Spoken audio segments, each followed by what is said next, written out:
Good morning, Dr. David Tan. We are Group 6, and it's our honor to present on the topic the entomology and development of foreign English lexics. This presentation is conducted as part of Lem212 Phonetics and Lexics of English under the guidance of Dr. David Tan. Then let me introduce the members of our teams. My name is Wang. My matrix number is 165414. The second team member, XINYUE, matrix number 165458. The third team member, HASNAN ZAKARIA, matrix number 2230616. The fourth team member, ZHUANG, matrix number 155773. The fifth team member, MUHAMAD MOHAMAD HASNAN, matrix number 223000718. We are grateful for this opportunity to share our findings. For this analysis, we have selected 4 significant English words, each representing key dimensions of social development. The words are: first, democracy, a concept central to governance and social organization. The second, psychology, the study of the mind and behavior which has evolved over centuries. The third, philosophy, a discipline underplaying human thought. The last, history, the record of past events and an essential foundation for collective memory and identity. In the subsequent sections, we will explore the origins, semantic evolution, and the linguistic diffusion of these terms, providing insights into their enduring relevance and adaptability across time and cultures. Origins of the word democracy. The word democracy originates from ancient Greek, literally meaning ruled by the people. It combines 2 words, demos and kratos. Demos meaning people or common people, kratos meaning rule or power. It also known as democratia, which translates to papal power. During medieval Latin, it known as the democratia, and it evolved to democracy during French Latin period, and finally it evolved to democracy in 1570s. The slide represents 2 key aspects understanding of democracy. It remains consistently defined as a system of government where its supreme power resides to the people itself, either directly or indirectly, through representation via regular, free and fair election. For example, in Malaysia, every 5 years we have an election. Second one is conditional meaning. Actually, it evolved over time and in different contexts. Its meaning beyond the literal meanings. Actually, it encompasses 2 aspects. One is negative, another one is positive. Here, the breakdown of positive and negative connotation. Positive meaning includes freedom and liberty. Second, equality and justice.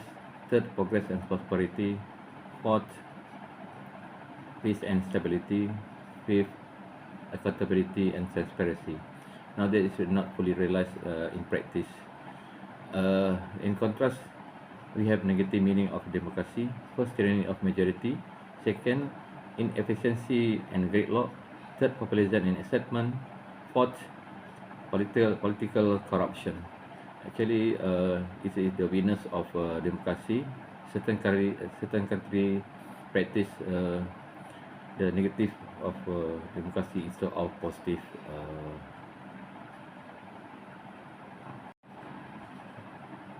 The word democracy has become a global term, adopted into various languages across the world. For example, in Latin, known as democracia. In French, known as democratie. In Spanish, known as democracia. In Italy, known as democrazia. In German, known as demokratie. Actually, the words democracy in Asia, for example, Malaysia, Indonesia, Brunei, share a similar pronunciation and spelling. That is a democracy. But in Myanmar, it's democracy, and Philippine democracia. The difference is pronunciation and spelling. Hello, dear doctor and my dear classmates. My name is JIAO and my metric number is 155773. Okay, this is my part. The term physiological comes from two Greek words, psyche, physic, and logos. Physic means the soul, mind, or spirit, representing the inner essence of humans. Logos means knowledge, research, or discourse, referring to the pursuit of the truth and the expression of ideas. Together, they form the basic meaning of physiological, which can be roughly translated as study of the soul or knowledge of the mind. This orange shows how the exploration of the human physique has evolved from ancient philosophy to modern science. The form and meaning of physiological have evolved. At first, it originated from the Greek words physic and logos, and focus on the discussion of the soul in the form of a relativity, abstract philosophical concept. In the 19th century, with the development of science, physiological formally became the name of an independent discipline, and the study was no longer limited to the soul, but more focused on empirical physiological phenomena. Wouldn't establishment of the laboratory market his departure from physiological. Today, it means it's further expanded to cover human behavior, cognition, emotion, and other aspects. In form, it intersects with multiple disciplines such as neuroscience, computer science, forming neurophysiological, cognitive neuroscience, which continuously enriches its connection and explanation. The word physiological has largely retained its core meaning as it has spread to other languages, but with some subtle variation in the context of different languages. It is physiology in French and physiology in German, spelling similar to English. These languages use the term directly in academic and professional contexts to refer to the study of physiological phenomena. In some Oriental languages, such as Japanese, with physiological including side learning, this reflects the interpretation of subject concepts by combining local vocabulary in the translation progress, so as to make them more in line with national language habits and facilitate the understanding and dissemination of knowledge of the subject. This cross-language communication also promotes the exchange and integration of physiological ideas and research on a global scale. Okay, this is my part. All right, for the next word is philosophy. So let's begin with the origins and the birth of the word. So first of all, philosophy borns from Greek. It's from the Greek origins, which means philos and sophia. Philosophia. Philos means love, while sophia means wisdom. So it basically translates to the love of wisdom, the love of knowledge, the love of like experiences and whatnot. Philos, Sophia. So the usage at the time, which is the first time, is attributed to Pythagoras in 6th century BCE. and the meaning of the word means to pursue uh, like an understanding towards life and existence, like this initially referred to intellectual pursuit and the quest for understanding life and existence. Right, we'll expand it a little more on the next slide. All right. So in philosophy, the word philosophy, how does it evolve throughout the time? How does it change? So I chose two specific periods in the evolution of the word, because before early modern English, it seems that it has the same meaning over there, which is kind of the chase of wisdom, the love of wisdom, uh, philosophia, right? So, but the reason I chose these two specific is it obviously this is when English was developed. English um, was revived, or in this word renaissance.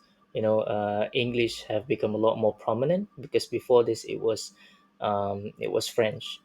French was obviously we're talking in English. This is an English subject, so that's why I choose this. But before this period, French was a lot more prominent. So in English, these philosophy words was renewed interest in classical Greek and Roman texts, and the word philosophy began to separate from theology and focus on empirical and rational inquiry, which is slightly more different than the meaning before this.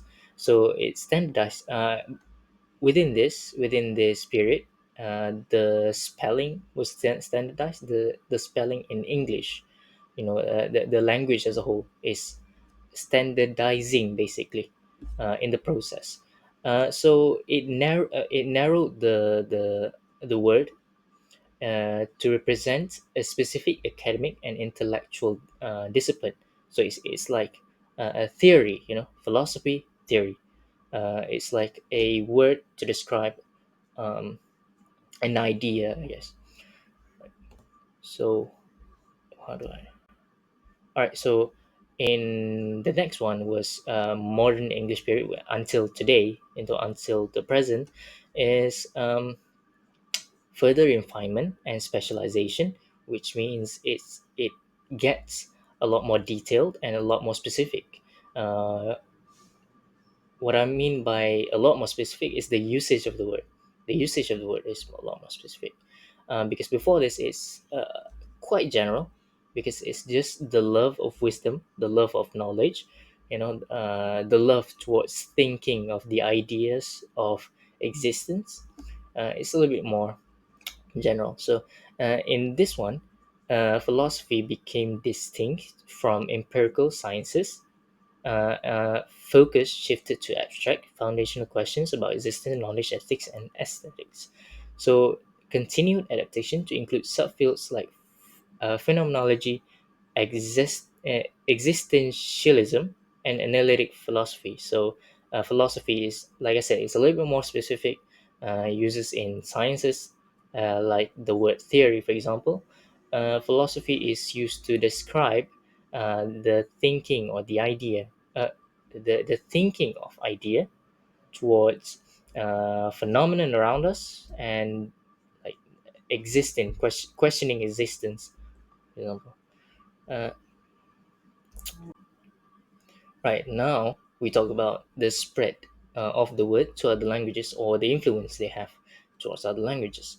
In early dissemination after the Greek, the original uh, where the original word came from is the Roman Empire. The spread of Latin language and culture introduced philosophia to Western Europe, and it adopted into Romance languages, like the examples here, French, Italian, and Spanish. And as you can see, it originates. The word is used uh, in mostly Western countries, and it doesn't really stray away from the spelling, from the pronunciation. Is very similar uh, towards the original word in Greek, although obviously the meaning is a little bit different since it's the original meaning is the love towards wisdom and the love towards knowledge and so on. But in later uh, meaning is a lot more specific. Uh, and yes, as you can see from the example, it's very similar. It's either philosophy or philosophia, but obviously the spelling is a little different because every language kind of have their own alphabets and their way of spelling. Yes. Now to the next slide is right the influence of this word on Germanic and Slavic languages. So the translation of Latin texts into medieval Germanic and Slavic tongues, words like philosophy uh, and philosophia in Russian were adopted with little modification. Uh, the meaning is exactly the same like in previous slide. The meaning is the same. It's just even the pronunciation towards the word is very similar. English colonial expansion and its dominance in global education, science, and literature helped philosophy spread worldwide. And obviously, we know English is, I believe, is number one in the usage of the most speakers, uh, language with the most speakers. Uh, Obviously, combining L1 and L2 speakers. Uh, so that's why it's a lot more the word is a lot more global now since the English mainly use this word. It forms of the word now exists in numerous language, often retaining close resemblance to the original Greek and Latin terms, for, just like the example from French, Spanish, and Italian and whatnot. It's very similar: philosophy, philosophia, and obviously the meaning is the same as well, which is uh, the idea or uh, the search to uh, the idea and thinking towards existence uh, and theory and whatnot. So yeah, I believe that's all for my part. Hello everyone, my name is XINYUE. Today I'd like to talk about a word we are all familiar with, history. But have you ever wondered where this word comes from and how its meaning has changed over time? Let me introduce this to you. The word history originates from the Greek word historia, which means inquiry or knowledge gained through investigation. It first appeared in English in the late 14th century, meaning relation or for instance. The word traveled through Old French histoire and Latin historia, which both mean narrative or account. Over time, this meaning evolved. In Middle English, history was not clearly distinguished from story. By the late 15th century, this meaning shifted towards factual accounts of past events. And the second part is that involving forms and meanings. Denotational meaning. Originally, history referred to any kind of narrative, including both factual and fictional stories. Over time, it came to mean the recorded events of the past. This shift reflected the growth of history as a professional discipline, emphasizing evidence-based inquiry rather than just storytelling. Connotational meaning. The connotation of history have also changed, bringing both positive and negative aspects.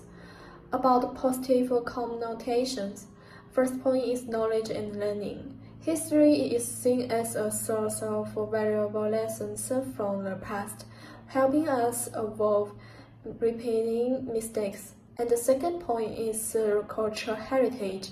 It connects people to their roots, fostering pride and identity, but in negative connotations. First point is colonial narrative.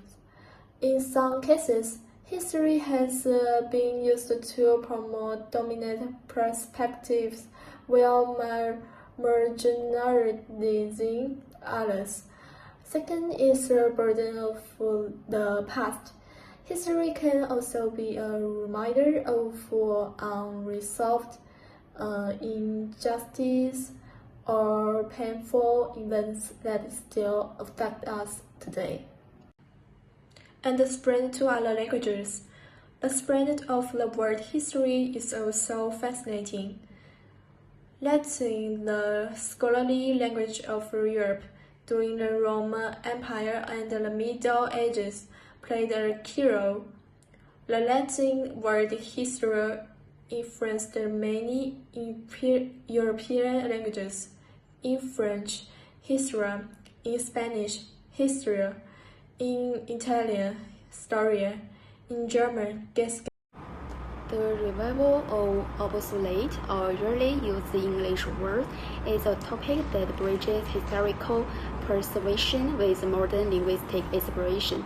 This word possess profound historical and cultural significance, and they reflect the linguistic and social contexts of earlier periods.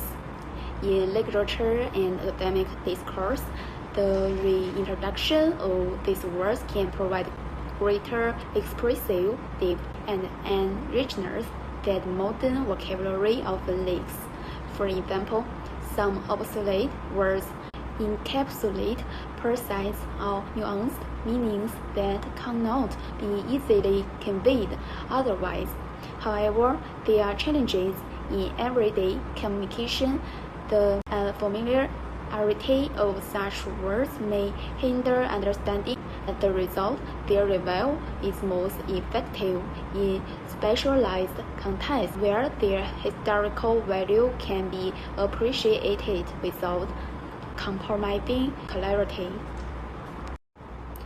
Now, let us consider the key factors influencing the revival of obsolete words. First, historical and cultural value. These words serve as windows into the past, reflecting the traditions and social norms of their time. By reviving them, we preserve an important part of our linguistic heritage. Second, acute and precise expression. Obsolete words often convey meaning that modern terms fail to capture fully. Their revival can enrich academic research, creative writing, and so on, offering unparalleled depth and nuance. Finally, practicality in communication, while their richness is enable the practical limitation of such words in everyday speech and writing cannot be ignored. Balancing practicality with preservation is essential to ensure their relevance and utility. To conclude, the revival of obsolete English words is an announced process requiring careful consideration of both cultural significance and communication efficacy. While these words have the potential to enrich our linguistic repertoire, their reintroduction must align with social acceptance and the thematic nature of language evolution.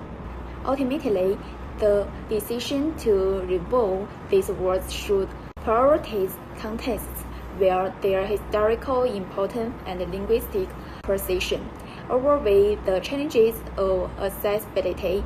By doing so, we can ensure that these words continue to contribute meaningfully to our culture and heritage. Here are the references. Thank you for your listening. Have a great day.